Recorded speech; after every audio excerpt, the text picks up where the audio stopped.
Aqui é Rodrigo, começando mais um episódio do Cutibook para falar de memórias futebolísticas.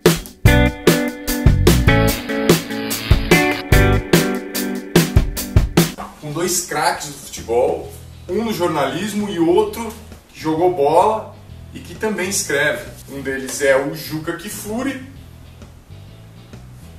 e também o campeão mundial de 1970, Tostão. Vou falar desses dois livros, mas em episódios separados, tá? Então nesse primeiro eu falo do Juca, depois vocês vão ver um com o Tostão. Vou dividir em dois, porque primeiro o YouTube pede, ele adora que eu atualize o canal, então fica um em cada semana e fica melhor para vocês também, que não ficam cansados, podem ver um vídeo e depois vem o outro e, claro, voltam ao canal. Juca Kfouri é um dos caras que eu acompanhei desde a adolescência, desde que eu comecei a ler jornal, eu leio a coluna do Juca Kfouri.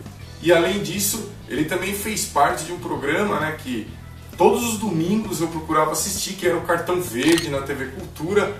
Era o Juca Kfouri, Flávio Prado, José Trajano, talvez a mesa redonda que eu mais tenha assistido e a que mais tenha valido a pena eu assistir. Como vocês podem ver, esse livro aqui eu fiz questão de pegar o autógrafo do Juca, exatamente por essa convivência que eu tive ao longo dos anos com ele. Juca Kfouri é o que se pode chamar de um dinossauro do jornalismo esportivo.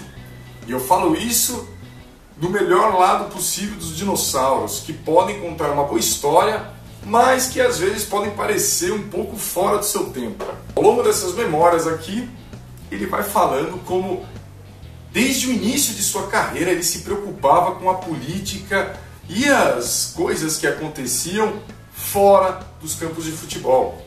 Juca conta como antes, décadas atrás, se preocupava muito mais com os resultados, ou se preocupava-se apenas com os resultados da partida, se fulano jogou mal, jogou bem, quem era o grande craque, etc, etc, mas ninguém não tinha um olhar para o que acontecia, para quem administrava o negócio, para quem ganhava com o futebol. Juca Kfouri, que é um observador atento, percebeu que algumas coisas não estavam muito bem, atrás dos palcos, dos bastidores do futebol brasileiro. A essa altura, quando a gente ouve falar de Ricardo Teixeira, José Maria Marim, Marco Polo Del Nero, Carlos Arthur Nussmann, mais recentemente, a gente tem certeza que o faro do Juca estava correto, que realmente a administração do esporte e do futebol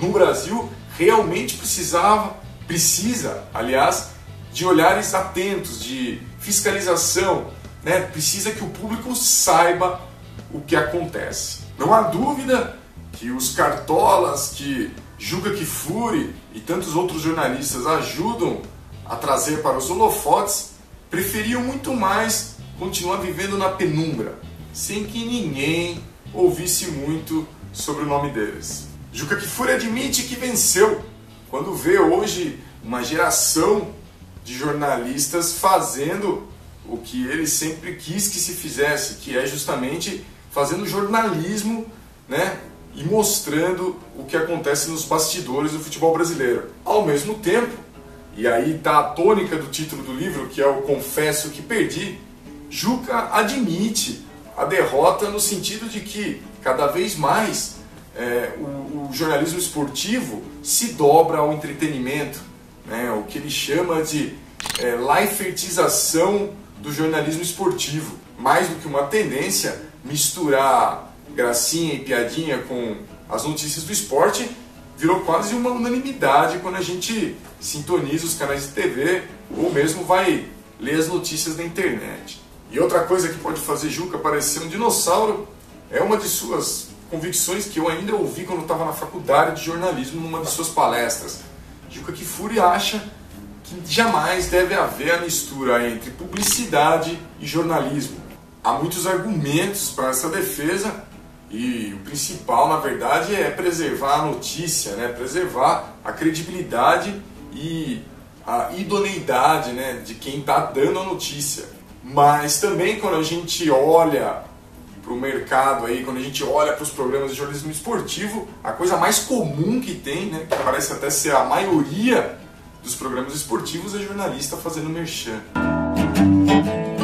Lá atrás, quando eu acompanhava o senhor Juca Kfouri, uma das coisas que eu me lembro que chamou muita atenção era o fato de que ele nunca escondeu o time de preferência, que, por uma feliz coincidência, é o mesmo do meu. Juca Kfouri sempre se declarou corintiano, porque no meu modo de ver, isso era uma forma de demonstrar até mais transparência quando ele desse uma notícia. Inclusive as notícias que ele sempre deu e ainda dá do próprio Corinthians. Esse livro também, é claro, tem um sabor extra para os corintianos, porque afinal de contas, Juca Kfouri, como corintiano, esteve sempre muito próximo do que acontecia no Timão e participou efetivamente de movimentos como a democracia corintiana, que é uma das coisas mais bacanas da história do Corinthians. Além disso, há também o fato de que Juca Kfouri foi amigo, para mim, talvez para muitos, do maior ídolo, da maior figura, da mais original figura, do mais original jogador que passou pelo Corinthians, Dr. Sócrates. Além de jornalismo, além de esporte e futebol, Juca Kfouri também relata seus momentos como militante político. Ele inclusive fez parte, mais jovem, lá atrás, de um dos movimentos revolucionários contra a ditadura militar.